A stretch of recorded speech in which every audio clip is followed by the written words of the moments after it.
your girl Sharita Nicole, also known as Rita Explains It All, back with another video. I believe this is video number 4. Just a quick disclaimer, this video will talk about pedophilia, sexual assault, rape, and may trigger you. If these are triggers for you, please skip past this video. We always want to create a safe and healthy space for you. Another disclaimer, this is not to bash any of my family members and friends that were with me during this time. This is just my truth, and I will not apologize for that. To my family, I definitely love you. You did the best you could with what you could and what you knew. So let's get back into the rest of the story. So he was not going to let us just go that easily. We thought we were just gonna stay in the house and just peacefully leave the church, because my mom had wrote him a letter to tell him, like, we're not gonna be attending the church no more, don't look for us, we out of there, boo, peace, you know. We thought we was just gonna gracefully leave, like we was just gonna, you know, not be in anybody's way. We were just gonna, you know, go to work, come home, because, you know, we weren't gonna stay there. We weren't gonna stay in that house. We were trying to move other places. We were just trying to get gone. Like we weren't trying to stay there at all, you know. But him being the evil, vindictive man he went to the magistrate court's office and got a court order for us to leave that house in 5 days. This is somewhere that I had been growing up. I was 21 when my dad died. This is somewhere I had been growing up for 21 years of my life. 21 years. Where was I gonna go? Where was my mom gonna go in 5 days? Where were we gonna go in 5 days? Because again, we weren't really that close with my dad's family. My mom's family is not even in South Carolina. My mom's family lives in Brooklyn, New York. And like the closest relative who would even say yes to her was living in Augusta, Georgia at the time. So it was like we just really didn't have anywhere to go. We didn't have anywhere to go, like nowhere. And so at this point, because, you know, you only do it what you know, the stronger church member who he had assaulted, and, you know, he did the same thing to her, told her that she had to be out within 5 days, and she went to the magistrate's court's office and she was like, no, by with eviction laws you have to give us 30 days to vacate, baby. So she came and told us that tidbit, and, you know, we did the same thing. We got a, you know, order to match his order to let him know that we would not be leaving unless within 30 days. And you also have to have a good reason to evict us. So we basically had to go to court. So we were living our best lives. Everything was fine until we came to court, right? We get to court, y'all, and this is where the tea gets really steamy, okay? We get to court to find out that this fool doesn't even own the land that he's putting us off of. So all this time, my mom and dad were living in fear because they thought that he could put them out of their house because our house was on the land that we thought he owned. But because he's just a fraudulent person in every aspect, in order to avoid paying taxes on the land, he put the land in the church's name. But you can't just put the land in a organization's name. There has to be a board, right? So guess who was on this board? My dad. My dad was on this board. So we went to church, and the judge basically told him, like, hey, you can't put her out of land that you don't own. And he was looking all dumbfounded and was like, what do you mean? He was like, well, the land is owned by the church, and on the church's board, according to these documents, her husband is head of the board. So you can't put her off of something that technically belongs to her, even though her husband is not here presently. She represents him, so therefore you can't put him off. Put her off, I'm sorry. So he was looking real stupid. And so he was like, well, what do I need to do? And he was like, well, you need to assemble the board. Other board members need to, you know, basically vote him off the board. And then they need to come in and sue her and get her off the land. So this is the real key, because two of the other board members, one of them doesn't even go to the church anymore. One of the board members left. And if that pastor tried to contact them, he probably would get the curse out of his life. Okay? And that's a story that doesn't pertain to mine in particular. Okay? The other board member was present, and he was there looking so stupid, and we were just so hurt that he was even there, because he was supposed to be considered my dad's best friend, and he was just sitting there looking at all of this stuff go down in a major way. And I mean, it's just ridiculous, the hold that this so-called pastor had on everybody, to where he just literally had people living in fear. They felt like they could not do anything. He had people convinced that God was some type of dog, that he could sick on people and make them do whatever he wanted them to do, and if they left the land, they were gonna die. This is how he had people thinking. This is really what he had people believing. It's just ridiculous. So, you know, after that whole thing, you know, the judge basically said, I can't evict them and neither can you. So, toodaloo. So, at the end of the courts, you know, he had, you know, he was all braggadocious and was like, we just gonna have to go another way. We're gonna have to go another way to get them put off. As if we were bothering him. Like, literally all we did was leave the church. That's it. He felt like he didn't have control over us anymore. And because he didn't have control over us anymore, it burned him alive. It just burned him alive. People would come back and tell me that we were the subject of Bible study, and he would just be sitting up there talking about us and talking about how we're never going to be anything. And he used to tell me that a lot when I was growing up, that I was never going to be anything, that I was going to end up selling my body for people. Now that I think about it, all of his insults definitely had a lot to do with how I looked. And honestly, I think it's because he couldn't get to me the way he got to other girls that lived down there because of my dad. I think if he had the opportunity, he definitely would have sexually abused me had he got the chance, but he just couldn't get past my father to do that. So it was just definitely, it was just definitely a lot. You know, and to even go further back, when we were at, you know, the court hearing, that Sunday school teacher that I told you about, the girl, she came to the hearing, and, you know, she told me that basically, that's when she told me that I saved her life, because he used to physically abuse her. And it caused her to have, you know, complications with having children as well. And she just basically thanked me and told me I'll always be her baby and she'll always love me. And it was just so much. Like, you know, I definitely appreciate the role that my suffering created for her, because I always tell people, you don't live your life for yourself, so you never know what your suffering is doing for someone else. Because even though I was getting abused by her brothers, she was getting spared abuse. So you know, but she did come back. I will say she did come back and try to help with the hearing, and you know, it really helped out.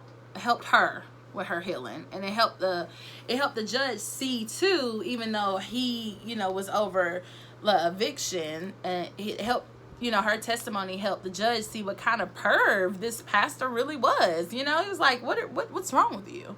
So, you know, we got to the point where, like, we moved in, we went back home. When we went back home, again, he was so manipulative and so conniving, y'all. He was so manipulative and so conniving.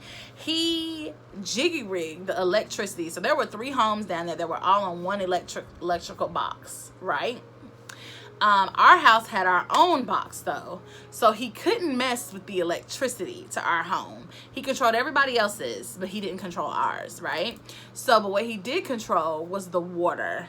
And just like Jim Jones, he would shut the water on and off when he wanted to. So for a couple of years that we were living down there, he would turn the water on in the morning for us to get ready for school, or the kids to get ready for school.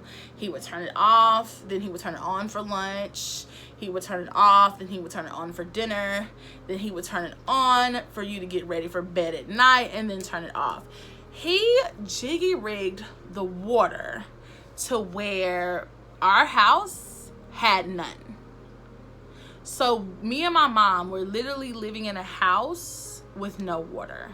We had well water. This is the only way he could do this. We were living in a house with no water. So, I mean, what are you going to do when you live in a house with no water? You got to find somewhere else to live, right? So we went to stay with the other church member, you know, went to stay with her for a little bit. And then, first we went to stay with my grandma. So we went to stay with my grandma for a little bit. After we stayed with her for a little bit, we went to stay with that other church member for a little bit. And then after that, we moved to Charleston with my sister. So once we moved to Charleston with my sister, you know, and if you're wondering why we didn't stay with the church member for a very long time. Well, one, we didn't stay with my grandma for a very long time because my grandma was older, and Aiden was a really rowdy baby. That's my son's name. He definitely was a really rowdy baby. He was really hyperactive, and my grandma just really couldn't take all of that noise with her being older. He was just really hyperactive and really ready to go all the time. So that kind of wore on her nerves a little bit. And I think also what contributed to his rowdiness was my anxiety during my pregnancy, because I stressed so much and went through so much that, you know, I think it definitely had a lot to do with him being so rowdy at a young age. And then, you know, we stayed with that church member for a little bit, and I think, you know, her dealing with her own healing of things, she still had a lot of characteristics of her living on the land. She still would just do like little manipulative things. You remember I told you how like a lot of church members used to try to tell the pastor on me just so they could get some type of, you know, acknowledgement, some acclamation of some sort. She still had a little bit of those manipulative ways in her, and I think I don't blame her for that, because at the end of the day, you know, she was an adult being abused mentally in that situation. I think everybody deals with their healing their own way, and she acted out towards me in a way that just wasn't healthy, and I just felt like my family wasn't going to stay there because we were trying to get away from abuse. We were just trying to get away from it, and it just seemed like every time we turn around it was more abuse there, you know. So eventually, before we moved back to Charleston, we went back to that house. There was no water there, so me and my mom had to find places to go to take showers. There was no electricity, so in order to charge our phones, sometimes we would sleep in our car, because we had turned the electricity off towards our house, towards the house, because we knew we were gonna move. There was no need to keep the electricity on, you know. So with us leaving, we packed up and we moved to Charleston.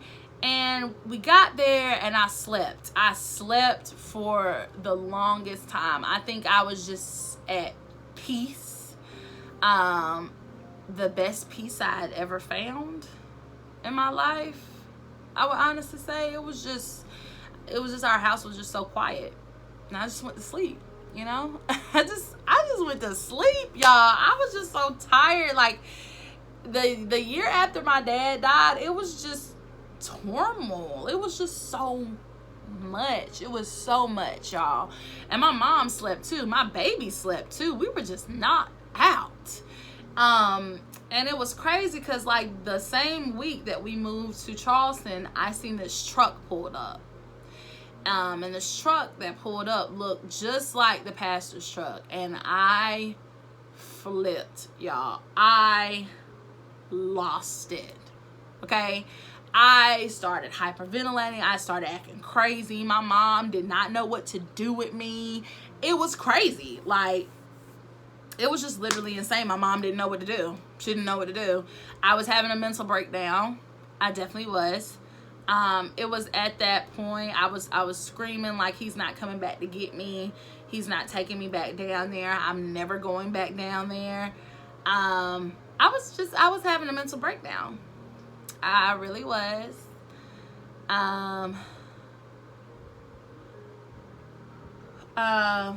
So with me having a mental breakdown, it was at that point where I was diagnosed with PTSD. And if you don't know what PTSD is post-traumatic stress disorder. So me seeing the truck and having a flashback of all the horrible situations that I grew up with, just caused me to have a meltdown and break out. Associated with my PTSD is also slight depression. Along with depression, I have bipolar disorder 1, which basically means I have, slight depression majority of the time. There are different types of bipolar disorder. I'll talk about that in one of my other videos. You can definitely go and look at those, and I'll educate you on those diseases later. But those, my diseases were definitely brought on by the way I grew up and how I handled those things, the survival mode that my mind put itself in, and it just kind of created mental disorders. I definitely will say, even with me moving back, I moved back to Rock Hill, South Carolina. I definitely can say I'm not going to stay here long. I've gotten to the point where I don't associate Rock Hill with that place, because that place was just in Rock Hill, but it's not Rock Hill itself. But because of the type of person I am, the life I want to lead, I don't think this is a place that I'm going to stay. But, I definitely am glad I'm to a point where I could talk about this without crying. There are moments that are still a bit harder for me than other, which is why I have my ears to help me feel safe. Sorry about my dog barking, Bosco. He can always tell. If you don't know, about dogs, they can sense, when you're feeling a certain type of way. And me and my dog are really close. If you notice, in a couple of videos before this, he was barking because he kind of felt me getting upset. But that's my story, you guys. I kind of ran through it. It's a lot of things that I still didn't talk about. That I didn't really gloss over, I would say. I just didn't bring them up because they weren't pertinent to my story. But there's so many things that I could tell you about growing up at that place. I didn't share some of them because, again, I don't feel like they didn't necessarily have anything to do with me, but they would just testify to how horrible this man was. He was just horrible. And I hate that my parents ever met him, because I feel so bad for my parents, because my dad in particular, because he just wanted to take care of his family. That's all he wanted to do. He just wanted us to have a home. That's all he wanted to do. And he got sucked in with this man. I feel bad for my mom, because my mom just wanted somewhere for her kids to feel safe and for her to have a home, for her to be a homemaker. And this is the cards they were dealt, I think that's also why I work so hard, for me to have the things that I have and to take care of the son that I have, and just give him a better life than I did, and also teach him to be humble and just to appreciate the simple things in life, because even though they may seem like everyday things to you, there is somebody out there who doesn't have them. I hope this video also helps you guys understand me a little bit better, and why I'm always trying to be positive, I'm always trying to be free, and I'm always, trying my best to help others feel better about themselves, because I wanted somebody to do that for me. I hope this video also gives somebody the courage to stand up for themselves. If you're being abused or harmed in any way, if you tell somebody and they're convinced that you're lying, tell somebody else. And if they don't believe you, tell somebody else. And if they don't believe you, tell another person. Don't sit there and endure the abuse, because it can manifest into other things. Again, I do have PTSD and anxiety as well. PTSD, anxiety, slight depression with bipolar disorder too, So even though I don't have a lot of episodes, my depression still comes and beats me down, especially with COVID during this time. It hasn't been great for me. I have to see things that trigger my PTSD, so I don't really have a lot of episodes with that. But most of my bouts are with anxiety and with depression. I'm always fighting those things. Always, always, always, always. And I just want to let anybody know that's dealing with those things, you have a confidant here. You have somebody to talk to. You know, I'll do my best to be there for you. If I can, I definitely will try to reach out to some resources to have them help you with it as well. I hope you guys enjoyed my story. If you had to pause and come back, it is okay, babe. If it was too much for you and you decided you couldn't watch it, that's okay too. It'll be up here for you. I want to tell you all, I thank you so much for sitting here and letting me tell you my story. I love you so much, and I will see you all again soon. Love, peace, and chicken grease, babies. Bye.